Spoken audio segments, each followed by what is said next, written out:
Welcome to Made in Murray, the podcast that focuses on the successes and struggles of local businesses. Let's get started.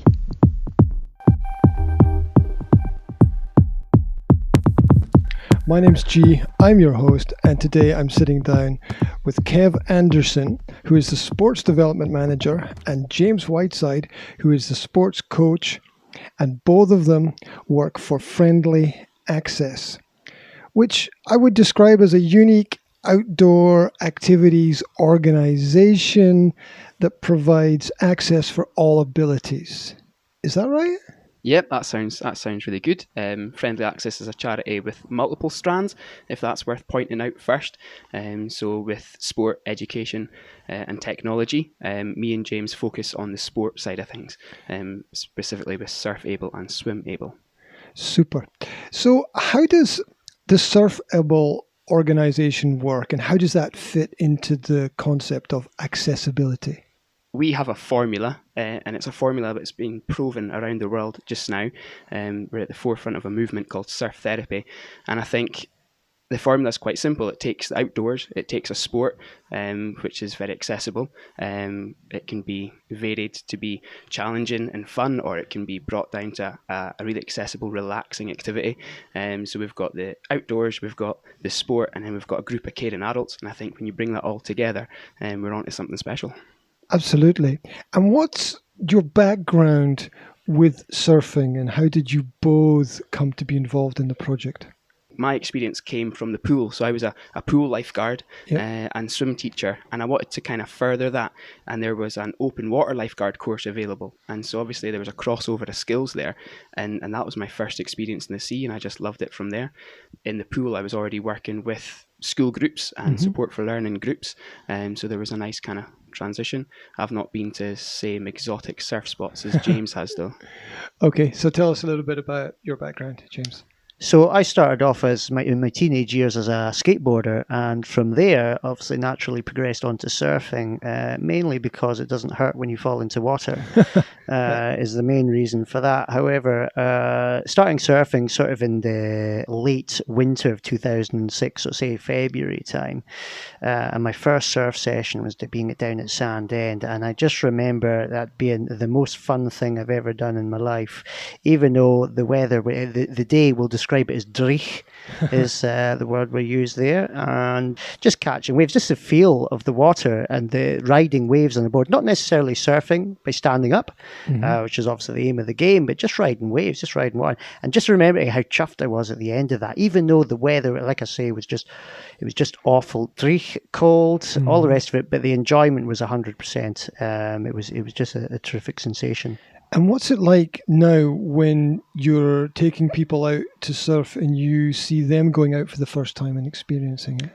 I try and go back to my first time as a surfer and just guarantee the sort of enjoyment as well, so looking for them to, if they don't necessarily get to the stand-up stage, just looking for ways in which they can, something they can take away, and that is just mainly having a good time in an environment which is you can escape from day-to-day life, stress of work or school or whatever that is. And what I like about your organization is that you're reaching out to people who wouldn't normally have an opportunity to surf. So can you tell us a bit about that? Yeah, that's perfect. I think you've hit the nail on the head there with the word opportunity. So we're all about creating choices and just giving that choice. Unfortunately, we live in times where accessibility for sport it's just not where it should be. We went up to Thurso and delivered a session there, and a young lad we were assisting in the water who was using the adaptive board, who was a wheelchair user. For him and his family, there was nothing north of Inverness, and what's that? Is that 2.5, 3 hours in the car? There was absolutely nothing for them to access sport, or not only sport, but even just group, just get that interaction with peers, to get that fun.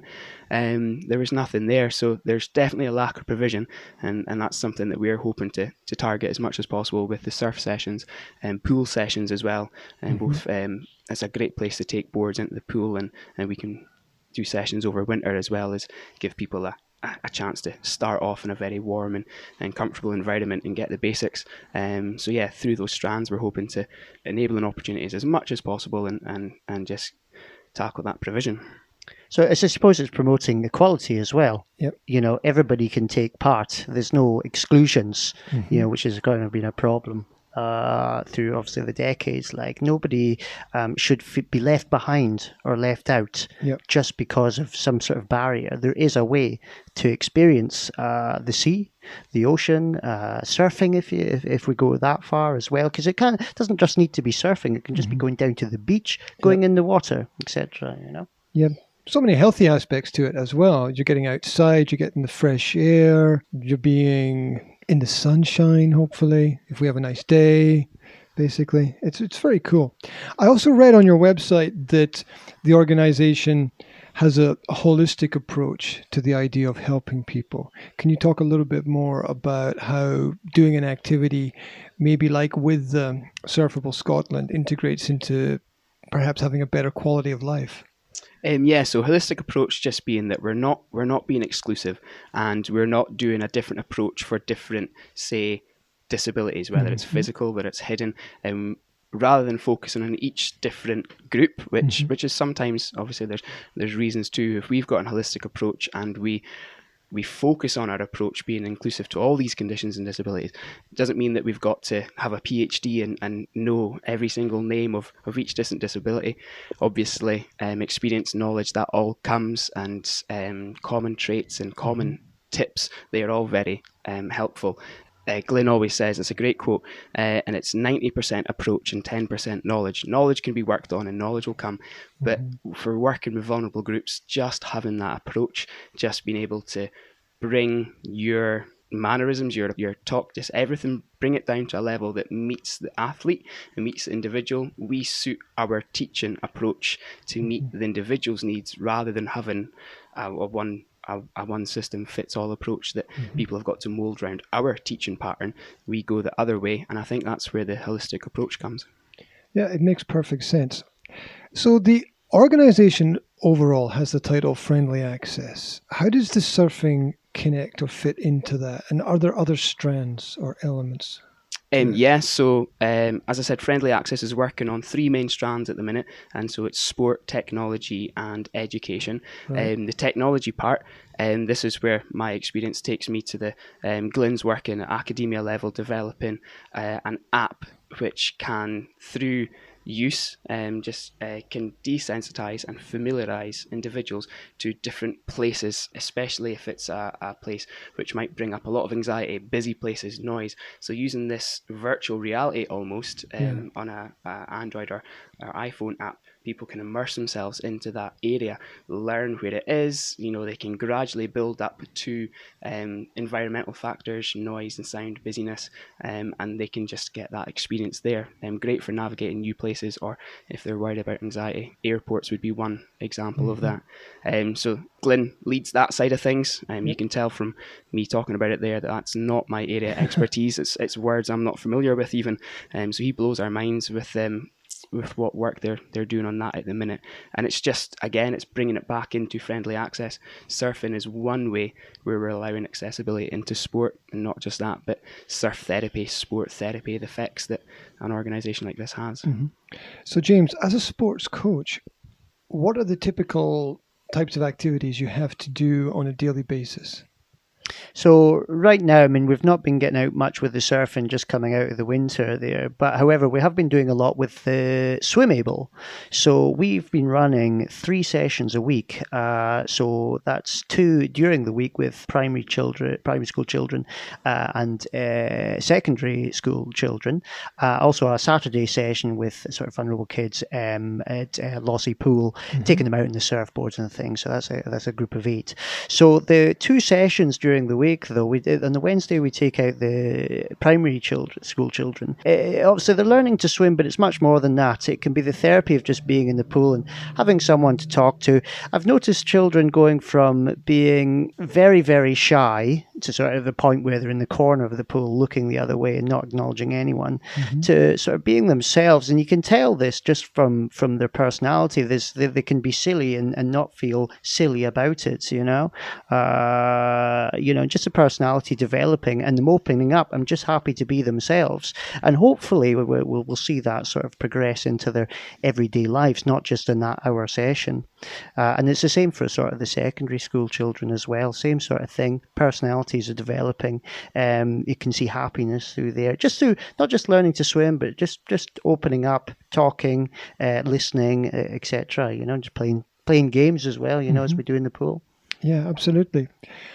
Do you think that something would be missing from society if the organization wasn't doing what it was doing? Yeah, so I think a project like ours starts to get people looking and thinking and asking the question.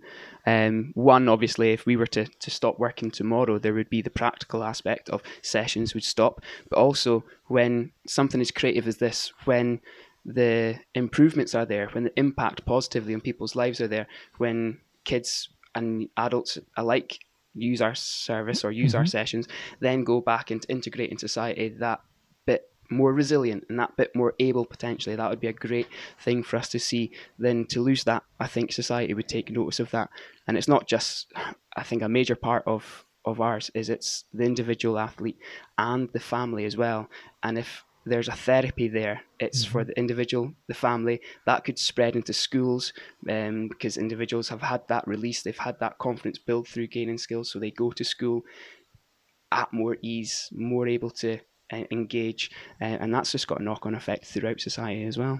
Yeah, and also, of course, with it back to the sort of swimmable, a valuable skill that we're teaching is swimming. And as I say to some of the kids, look, it's a good thing to learn the swimming because A, you'll enjoy yourself. B, if you fall into any sort of body of water, you've got to know what to do about it, And so, of course, providing these swimming lessons to these children who have autism and dyspraxia and all the rest of it, they are actually learning to swim. So, like I say, if that option B does happen, they fall into a body of water, they can do something about it. Without these sessions, of course, some of these kids will never learn to swim. What is it that we're missing in society if schools are not providing these kinds of services at the moment? How did we get to this point where we missed out certain groups of people? Well, initially, funding has a big bit in it. It's not something I've looked into heavily, but it's something we all know. Support for learning departments within schools, their budgets have been hit drastically. That's been across the board with all services, though. Yeah. It just means that you've got a group of vulnerable kids or kids with learning difficulties, physical disabilities, and I think because their needs are variable, obviously, I think that's had a big impact. It makes sense. It makes sense that you've got a wide variety of children with a wide variety of skills, and when you throw 20 to 30 people into a classroom, you can't get them all to improve in the same way just by doing the same thing. There's a differential there, and it's necessary to provide different levels of education to the different levels of students. Yeah, definitely. Yeah, I agree with that. Also, you're reading articles on autism and things like that. I have read that, 20 or 30 years ago, if it was a child with autism, they were deemed as a sort of a naughty kid. When, of course, that's not necessarily the case because these kids, it's just sometimes it's just a different way of communicating with them. And patience is key, obviously, to learn how these quirks work and just how to get involved in making these children reach their potential. And adults as well, of course.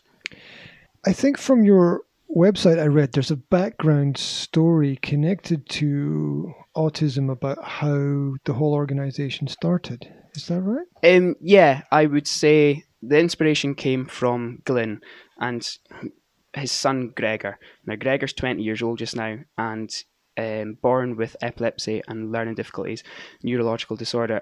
I'd say working with Gregor and getting to know him really well, I think we're in the pool sometimes and there's looks and there's almost that kind of pity or sadness towards Gregor, but you'll never meet a happier, just his outlook on life is just beautiful. He sees the same big, beautiful world that we do. He just sees it and intakes information differently than we do. So it's not, pity or sadness that Gregor needs, it's just understanding. And I think making access possible through friendly access, one of our taglines is awareness is great, but understanding's everything. If people understand what Gregor's needs are, using him as just one example, then we're going to create a society that just enables him to access more and, just get more out of the everyday life that we do.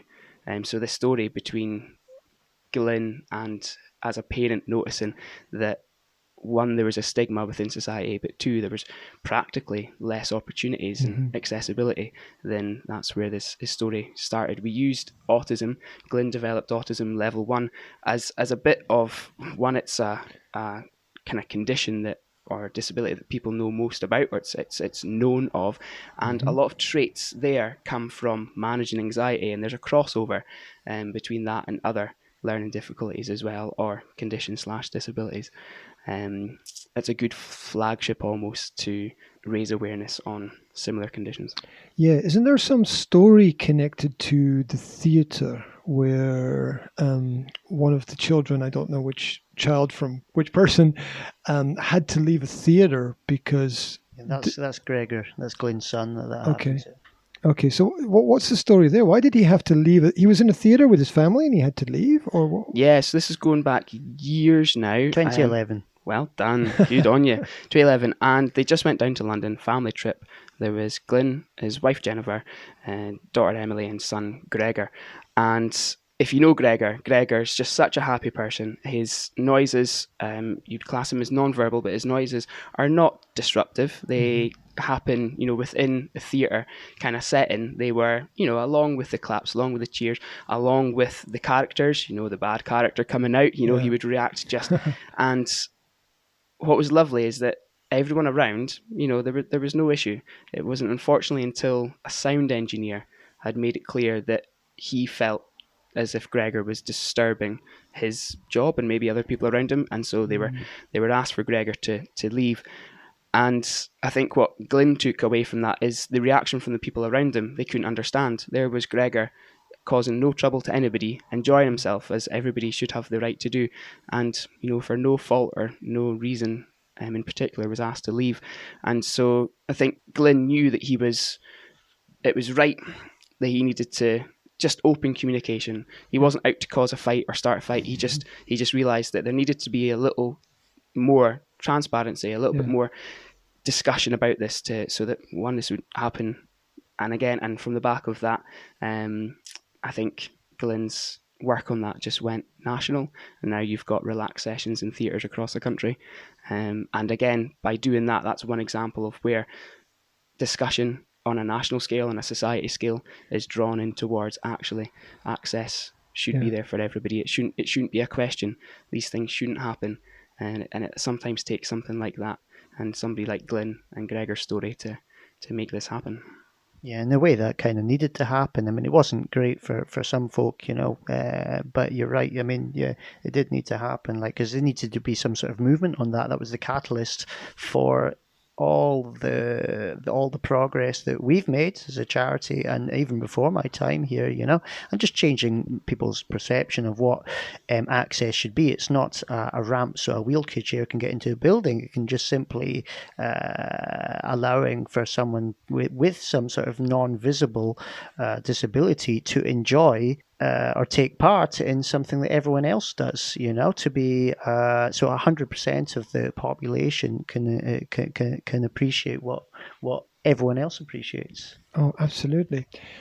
That leads me to a thought about how do you manage to get a person who maybe has some physical disability onto a surfboard? I mean, how does that even work? Because you work with people like that, right? Yeah, we've just got, it's not arrived yet, but we've actually just purchased a beach wheelchair. Okay. So this is a wheelchair that's designed to get someone down to the beach so it can be carried, it can go across the sand, it can float. So from there, we kind of rely on volunteers as well. I mean, with Kev and I doing the lessons, there's the two of us. So we're both able-bodied, and we've got the ability to sort of move someone from this wheelchair onto our own adaptable surfboard. And it's a great big surfboard with a chair on it, with a carbon fiber seat that you would find in a racing car. And then from there, they don't even just need to surf that. We can move them on to sort of the mainstream surfboard. Yeah, absolutely. The adaptive surfboard's fantastic. Amazing kind of addition to a fleet. Obviously, it means that somebody who is a wheelchair user or limited mobility can experience the surfing, but it's all about choosing the piece of equipment and the level of surfing which is most comfortable for them. So we may start on that board. That board is, what would you call that? That board is surfed. Yeah, stick with surf. That board is surf tandem, so there's always an instructor in the back of it. So the person in the it's like seat, a sleigh, isn't it? I always think of it like a sleigh. Yeah, absolutely. We use that one at Christmas time for sure. And that means somebody's getting that surf experience. We can use adaptations like paddles. We can sit down paddleboard effectively, and again, tandem use it. And if that athlete is comfortable, then we can move on, as James says, to other surfboards. It's all about finding that equipment, and it's so varied. We can always try something. So there's going from a seated position into a prone position, and again, it could be assisted by the instructor. If that's comfortable, fantastic. We can open up more surfing skills. If it's not, then again, we've got the adaptive board. We've got paddle boarding through that as well, and looking on to other paddle sports. Sounds fantastic. What is it that you most enjoy about the work that you do? Get to go surfing. Full stop.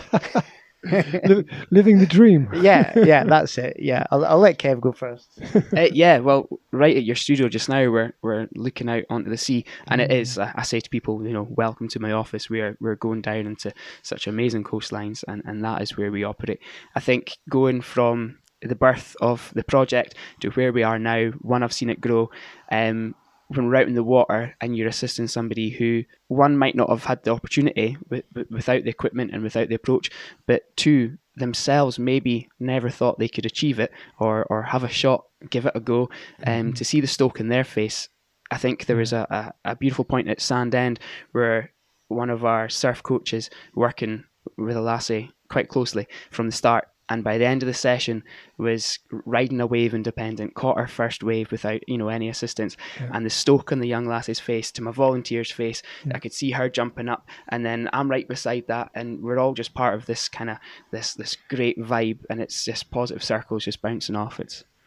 Yeah, and also I used to be a driving instructor. I was a driving instructor for 9 years, and I always found it a very boring job. Stuck in a car, just driving around, And then of course I always wondered what it'd be like being a surfer. I wondered what it would be like to be a surfing instructor, and I thought, no, that'll be boring as well.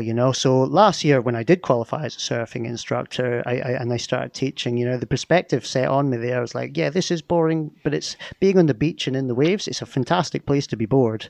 Oh, absolutely. I mean. Yeah, I totally agree. You guys are just making me want to book a lesson or something, because I had 3 or 4 lessons last year, and I couldn't even get up on the board.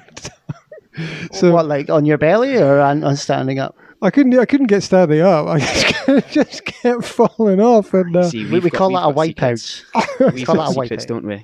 We'll have. There must be. Either it is I am completely useless, or there's some kind of secrets that I'm not getting, because my partner hopped out there the first time. She jumped on the board and surfed right past me. I'm like, oh my god, what am I doing wrong? But I guess that's something that I'm going to have to work on. And when you talk about working with these young people and you get them out there and they're able to do things sometimes that able-bodied people can't do, right? Yeah, so with the kids and adults we were working with, there's no absolutes. So autism's used, and you'll very commonly hear lots of traits that for some people might be very true, but there's no absolutes. There's no rule across the board. You hear some misconceptions. Eye contact's one of them. So people say, they're not good with eye contact. Well, actually, it can be the other way around. Some people can be over intense sometimes with their eye contact. So there's no one rule that suits all. Everybody's individual. One thing that is a common trait though is through swimming. Some of those that we've worked with on the spectrum, the feel of the water helps with their proprioception as the water surrounds them, and it helps with their connectivity. And swimming can be such a fantastic place. It just the water just speaks to them, and you can have young kids, again, no absolutes, but we've worked with many now, and they're incredible fish under the water, just so natural with the water. They've learned, and maybe not the general way that, you know, you start off with floats, armbands and floats and one float, and then on to basic strokes, paddles, and then on to full strokes. They've learned in a completely different way. They've ended up swimming along the floor before they've learned to do any conventional stroke. So there is some things that we've found where progress has been incredibly quick at the beginning. It's just been a focus. It's been something that these guys have enjoyed so much. It's then become a main focus of theirs, and progression's been amazing. Yeah, and another thing as well, I think they set reasonable expectations where surfing's quite a hard sport, but it's mainly there to be enjoyed, not necessarily to be something to be good at. So for a lot of the children, they just go in and have a blast, even if it's just catching some waves in the whitewater and lying down in their tummies and wiping out and all the rest of it, you know. There's a lot of mainstream surf schools where it can be people put a lot of pressure on themselves to be really good at it, when there's no need. Just go in and enjoy yourself, you know, instead of having to put so much pressure on oneself to be really good at something. Especially with surf, it is a very difficult sport, and it requires a lot of patience and time, waiting for the right conditions, and letting that develop naturally over time, you know. Well, you make me feel better about my own inabilities now. So. Surfing is a hard, especially in Scotland here. You know, I mean, I was when I first started surfing, I did it here in Scotland first. I went out a few times, and then I went over to New Zealand for 2 months, where I did it like 2 or 3 times a day. Okay. You know, in good ocean quality waves. Right. And I came back to Scotland, and I was one of the best surfers in the whole UK. I'm joking. I'm not one of the best surfers in the UK. No, I'm not. Right. Hopefully no surfers listen to this. All look the same out there on the water anyway from here. When you see somebody ripping the waves along it, you know that's me. Oh, yeah. I don't believe that for a second. Nope. Right. What are the hardest parts of the work that you do? Because it's obviously not all plain sailing, right? I suppose it's when you have a kid and they're having a bad day, and then there's not really sort of any way out of that in that current moment. It's just, you just have to be patient and let that sort of untangle itself, as it were. So I suppose that's a wee bit. There's no reassuring things you can say or do to make that child turn around and go from, you know, stressed and anxious to happy and content. I think that's very fair. I think knowing that we are one of the only organisations delivering this level of accessibility, unique to water sports, we know that potentially, in some cases, it's fair to say that there's not enough opportunities out with this. We'll never know what kind of day or week some of our athletes have had. So every day is different. We take every day as it comes. If somebody is feeling anxious and is close to that level of meltdown, it's I think it just reinforces the need for more opportunities, for more therapy. I think there's always that bit. If we miss a week, if we miss a session, or if we are not available, which is never the case, touch wood, we're just aware of the impact that might have. If you're spending time helping other people to develop and maybe have some fun and relax, how do you guys relax in your free time? What do you do to take the pressure off yourselves? Go surfing. Surfing more stuff. Well, I'm also a joiner to trade, so obviously I work in joinery, and woodworking is also a hobby as well. So there's loads of things to do. I mean, through the summer, the waves for an intermediate surfer like me, the surf's often flat, so you've got to go and do other things for the adrenaline and all sorts. You've got to do mountain biking, sailing possibly, and just anything that's active. Go running, do yoga, spend time in nature, the woods, meditate, stuff like that. Super cool. Staying active, basically. Yeah, absolutely. Yeah, keeping party belly away. Good plans. What are the most important things for you work-wise at the moment right now? What's on your mind related to that? I think as a small team, myself, James, Glyn runs the organisation on a voluntary level at the minute, and our IT manager, Angela. We're a small team that cover all aspects, from operations and running to the development, making sure that we can sustain the project and subsidise it as much as possible so cost isn't a factor, and keep these costs at minimum, means that from the ground up we're developing the project constantly, making sure, even from funding applications to policies to the operations, winter is a kind of developmental time for us, making sure that our qualifications, our training as instructors are all up to date, and surf lifesaving as much as possible. Volunteer training, obviously we rely heavily on our volunteers. We've got a fantastic team in both the pool and the beach operations, and we couldn't do it without them. So if we can group together, we can build up our surf lifesaving, we can train together, so that the more our volunteers are aware of surf technique, and the more knowledge they have, they can pass on to our athletes as well. That's a fantastic place to start in the winter. What's it like searching for funding for the organisation? It must be quite complicated. Fundraising on this scale is it's almost a job in itself. You'll find that many organisations bigger than us will have staff that do that, and that's their primary role. I think we have learned a lot just as it's came. We've been very fortunate in the startup, and we've been very gratefully supported by local funders. The biggest breakthrough for us was going from voluntary led. All the fundraising beforehand was going straight to equipment, but to get the National Lottery grant to cover core costs, staffing for 2 years, just meant that we could reach so much more. From voluntary to core funding costs covered was huge. Obviously in voluntary we all need to be working elsewhere, taking time away from what we could give. Now we can devote so much more to reaching more people and developing the project more. Yeah, and I suppose as well we've been recording progress, especially through the swimming. How each kid and how they're getting on, and it's a personal and unique sort of recording of each individual, rather than some just generic thing.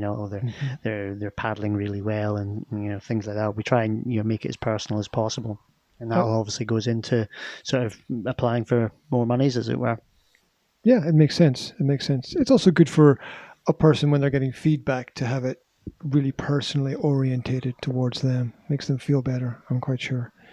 If you could wave a magic wand and change one thing about your work or your industry, what would you change to make it easier or better?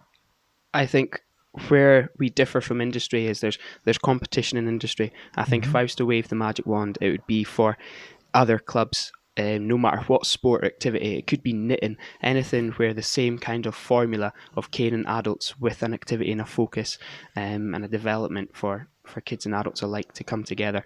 I'd wave the magic wand and see more opportunities out there. We would love to, as I said at the start, surf therapy is a worldwide movement that's growing, and we're recording the impact that sport and surf therapy has, and we're sharing that.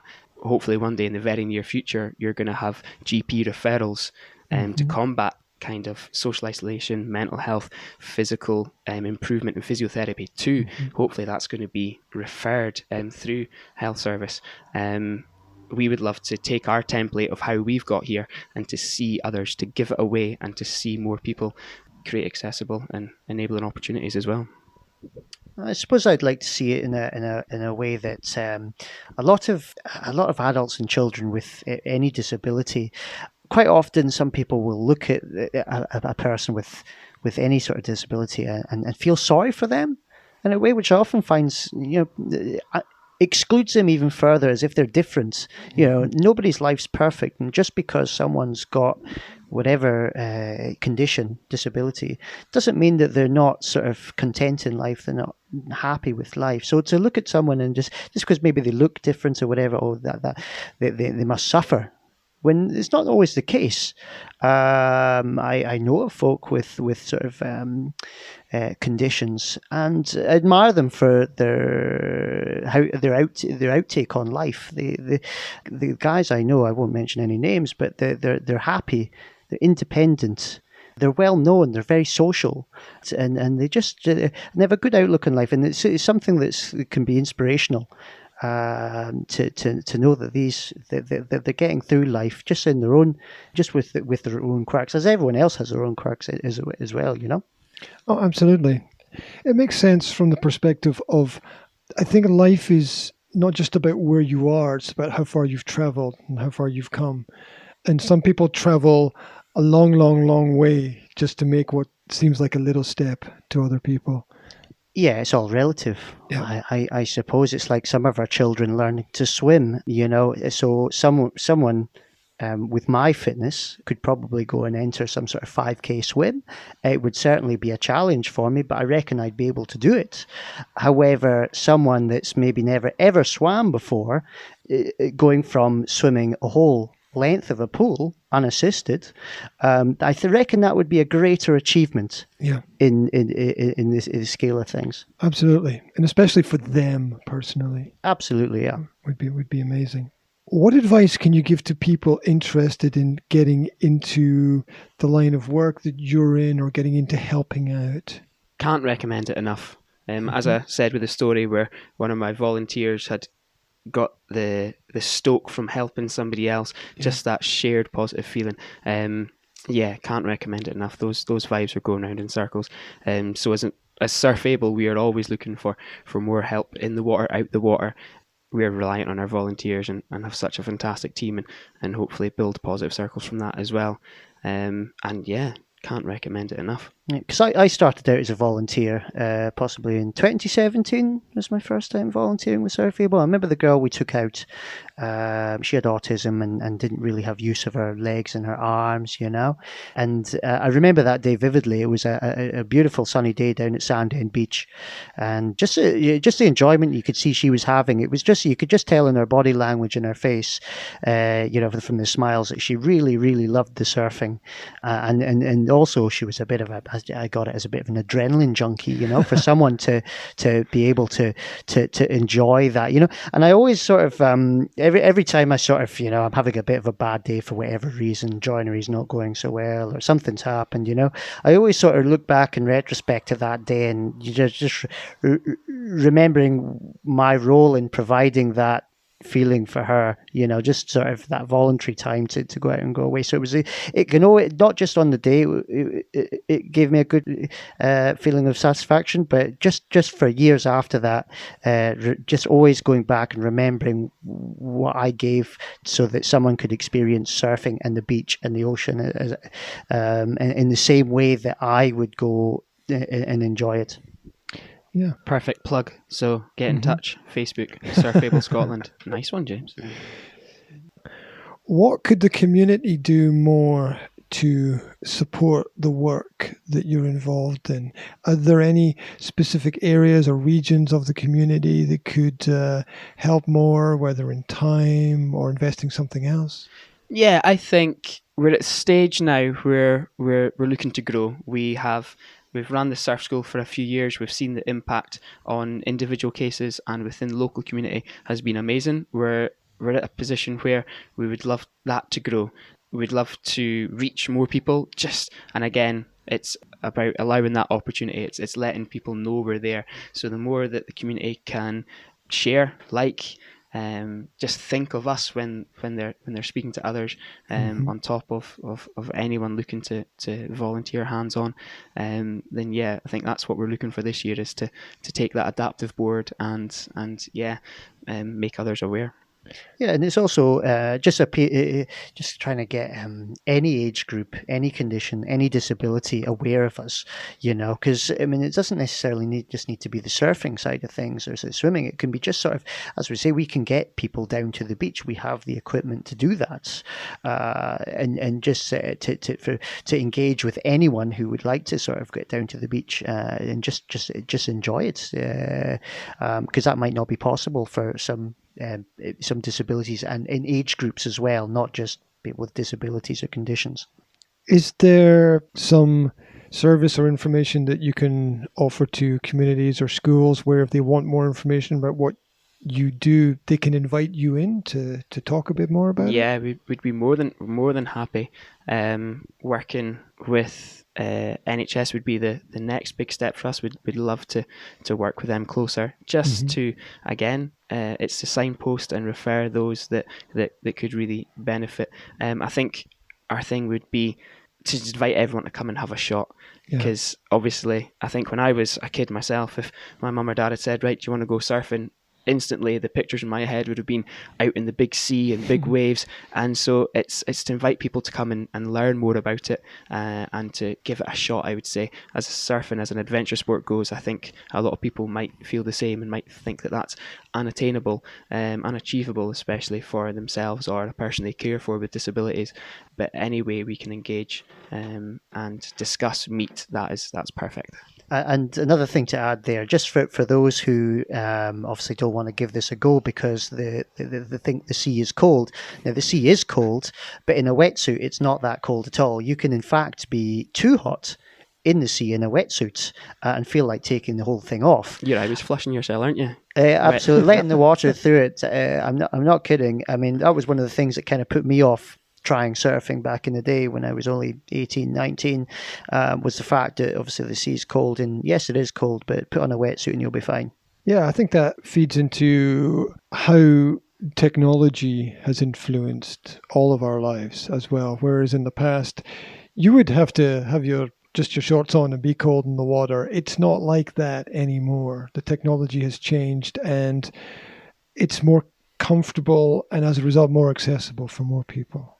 Yeah, I mean, just even getting access to wetsuits for some 40 years ago. I know that one of the first surfers in Scotland, a guy from through in Macduff, and he told me stories about how this was maybe in the 1970s, and tell me stories of how to even gain access to a wetsuit or a surfboard. You had to write a letter to someone down in Cornwall, wait for them to reply. So it wasn't just a case of just sending emails back and forwards. You had to write letters.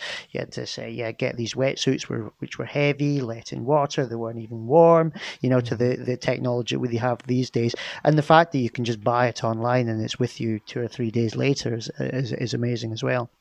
Absolutely. Or you can do what I did with my family, which is wait till the off season and find a local surf school and say, I need 5 wetsuits.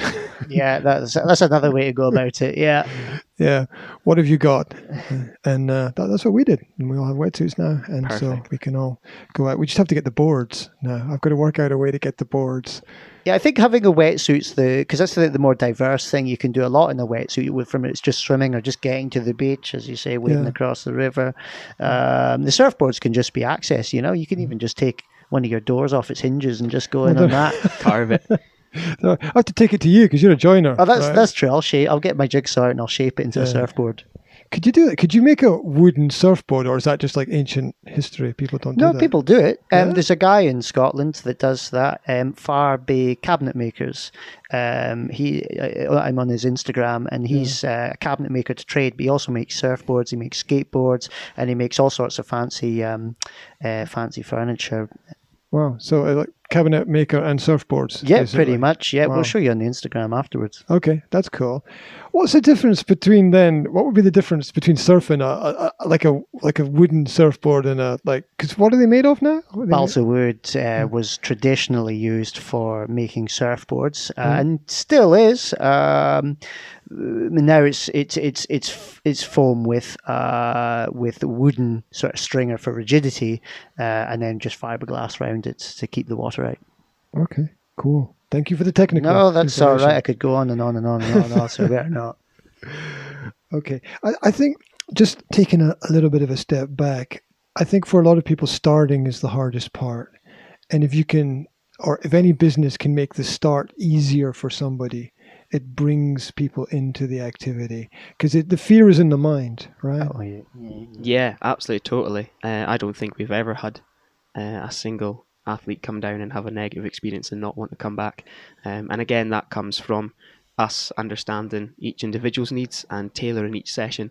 As James says, it's not about coming down and being performing or meeting these set skills or development that we've laid down. It's about experiencing it and having a great time, and obviously the beach is just a fantastic place to facilitate that. For sure. On a personal level, what are the best things that have happened in and around the organization, say in the last year for you guys? Yeah, so September last year was when we got our funding, and we knew that that was going to take us, the core funding, from the National Lottery and Highlands and Islands Enterprise as joint funding. We knew that that was going to take us to the next level. Unfortunately, I was in hospital last year, 3 months in hospital, and then a 6 month recovery on top of that meant that all open water sessions stopped, and it's been a huge kind of setback.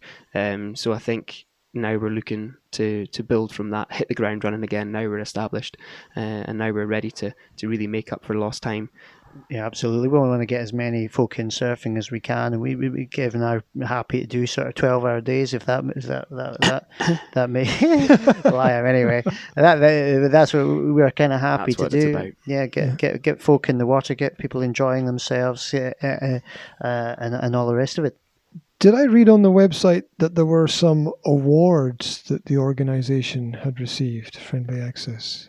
Yeah, there was the Diageo one, the community engagement. Sport Money nominated this year, won the Community Engagement Award the year before. The Autism Professional Awards, me and Glenn went down south for that. And again, awards are fantastic. For us, we use it as a way to go down, and everybody's the same. The award's not the main thing. It's networking. It's meeting other practitioners in the same way. Networking, getting connections, teaming up, and really finding out what other people are doing and seeing if we can share good practice and just keep developing as much as possible. So these things are always good to fly the flag for Friendly Access. Yeah, and also just talking of sort of awards as well, we took some of our children through to a swimming gala in Fraserburgh recently, and a lot of our children brought home gold medals for their swimming ability, and just the whole event was really encouraging because a lot of the children, they weren't sort of racing against each other, they were racing with one another, if you see what I mean. There was it was all a very positive sort of atmosphere going around. All the children were really happy to be part of something that's sort of mainstream, as it were. Yeah, and I think competition is fine when you are doing it and everybody is benefiting from it. Yeah, and that's it. That's exactly what I felt was happening there. Everybody had a positive experience, whether they came first or they finished last. It didn't really matter. They were there, they were engaged, and everybody was encouraging in that manner. What kind of legacy would you like the organisation to leave behind? And is there some kind of vision you have for the future? I think similar to many, we're looking for growth now, and we have a model. We know it works. Even as surfers, without looking at the accessibility front, we know when we go out into the water, the benefit to us, and we're just wanting to share that. If we can see the organisation grow, targets are always important. We've got numbers, maybe not so much important. Yes, in the fact that we want to reach as many people as possible, but each individual case is obviously tailored and unique. So we're looking to measure that impact and offer that opportunity. But just the hope is that, we see that natural and organic growth, one in numbers, but two, what surf therapy can bring and the impact on individuals and families. Yeah, and just the relationship between sort of everybody, we're all equals. Nobody's, just because someone's got the condition of disability doesn't mean they're any different. So if in 20 years' time, if there's a lot less of that, even if it's extinguished altogether, we can, that's what we're kind of working towards. Fantastic. When's the closest next available event for people to join in? Well, Saturday. So obviously we're following guidelines and assessing the situation as much as anyone else is, because we are obviously looking out for vulnerable groups who may have complex medical or health conditions as well. We're going to stop our sessions at the minute. But for volunteer training, I believe we can do some sessions with a little bit of social distancing, so we can use open areas, we can get out into the sea, we can keep groups small, and we don't have to be in close proximity. I think we could focus short term on getting our volunteers numbers and training, knowledge, experience developed in that front, and so that as soon as we're through the other side of this, we are ready to go with with gusto. Yeah. And I suppose as a community as well, we're all going through the same together. So as an escape, surfing can be an incredible escape from all the negative stuff that goes on in the world, whatever it is, and just to offer that to people in this sort of time and climate, is very important. I totally agree. I remember when I was at school and I was stressed out with exams. When I used to go and play football, I used to forget about all the exams and everything else going on. And I'm pretty sure that when you're out there in the water with the waves crashing around about you, it must be pretty much the same. Yeah, I mean, there's times where you're sort of sat waiting for waves, and of course your mind can sort of wander and you can start thinking about this and that, so it can either be positive or negative. But the time during riding a wave, it's the same sort of sensation as you said when you're playing football. There's nothing else going on in the head other than what's going on in the present moment. There's no sort of planning even on riding the wave. You're just riding the wave, and that's all you're doing at that moment. And for the 5, 10, 20 seconds that's happening, that's all that's happening.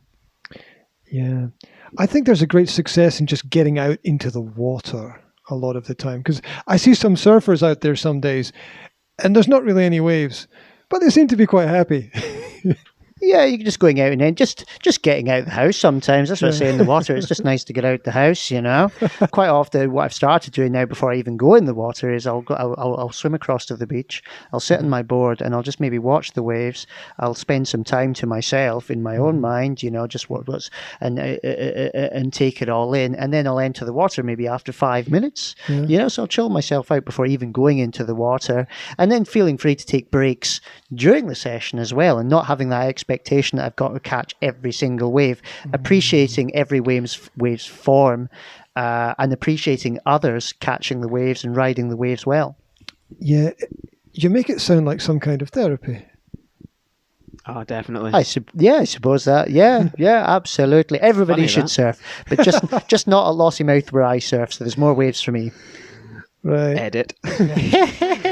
What is that about Lossiemouth? Something I don't know about this area. Okay, so there's some kind of secret surfing lingo going on. Oh, yeah, it's worse than Point Break. Oh, yeah. Oh, yeah, absolutely. Yeah. I've got no idea what you guys are talking about. Point Break. You not seen the Point Break, the film? That's the Keanu Reeves film. film. That's right. Bodhi. Yeah. Oh, yeah, but I can't. Is that absolutely. Okay. Right. Yeah, snapping leases off. But I can't remember anything about it. Yeah, it's like a bank robbery in surfing. I think that's what it is. All right. Those two linked together. Hopefully that doesn't happen at Lossie, though. There's no banks to rob, so. I was meaning more. There's that mobile bank only. of Scotland. Oh, yeah. You could only on a Thursday, though. But you can't rob it. You have to steal it. Yeah. You just hope the surf ties in. There might not be surf on a Thursday when it comes down. Anyway, I could spiral off into this rant. I think surfing is a cover then for all these things. Yeah, right? I think I remember James not being sure if he did have enough to talk about today. I remember him saying on the way through, I'm not sure. The coffee. It is, isn't it? Yeah. It's the drugs. Yeah. Coffee is good. There we go. So do you guys have an office somewhere, or how do people get in touch with you? Yeah, the office space we've got is our headquarters, as Glenn puts it. We've got space at Glenn's studio. He was in the piano trade for a long time and had a piano studio there, so we've been able to get some office space, and that's fantastic. Close-knit space. When 4 of us are there, we can really get into the nitty-gritty, make sure everything development-wise and operations-wise, we can really get some good work at a base. It's great to have a base. And to get in touch with us, we're on the usual. We're on the Facebook. We are the website. The subscription, I can't push enough. So the subscription on the website is fantastic. Yeah. Put in your details, and then you'll get notified of every time we put an event live available for booking. That'll be open water sessions, it will be pool-based sessions, everything we're doing to push accessibility. Yeah, and even a beach clean. We were supposed to be doing a beach clean next Saturday at the West Beach, but unfortunately we've had to postpone that. Yeah, but you see even these things to sort of engage with the community. I mean, there's lots of benefits there. We're cleaning up the beach, which is something that as a community we might as well go on with. There's loads of rubbish to be cleaned up, but also just engaging with the community so that we can make them aware of what we do, whether they want to get involved or whether they know someone that would benefit from our services. Absolutely. So people out there, check out the information online. Subscribe to the Facebook page or like it or do whatever it is you do to a Facebook page to follow whatever people are doing there. And there's a friendlyaccess.org website. Yeah, perfect. And that's where the subscription is, where those emails will be sent out. Yeah. Cool. And there's a YouTube channel with a few little videos about some great activities. Yeah, perfect. Super cool. We've got another one in the bank. Hopefully this year. Obviously, we're taking this and playing this by ear. But we're getting ready to launch a crowdfunding very soon. So we spoke briefly on funding, and we've been incredibly lucky. The next stage for us is to have a bit more of a base of operations, even if it was down here at Lossie East, where we've got a changing area, a place to store equipment. Office space is great, but that's the next step. You asked about the equipment we use. Yep. Well, the transitions from the beach wheelchair to the surfboard in the water are very smooth, very quick, and that's easily managed. But for getting a change in space and a warm place, that's the next step. So keep posted and look for us and more information launching that this year. Absolutely. And if there's anybody out there who has a way to help either with time or resources or any other kind of investment, please get in touch with these two guys and help them out as much as you can, because they're doing a fantastic job. So, Kevin, James, thank you very much for coming here today. You're Thanks, welcome. G. Thanks for having Pleasure. us. Thank you. Well, I've really appreciated listening to your stories and getting more information about what you do. I hope more people contact you, and I wish you great success for the future. Thank you Thanks, very buddy. much.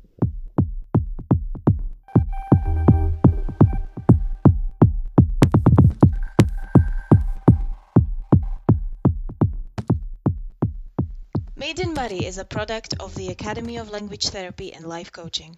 Book a free online personal or professional development consultation today. What are you waiting for?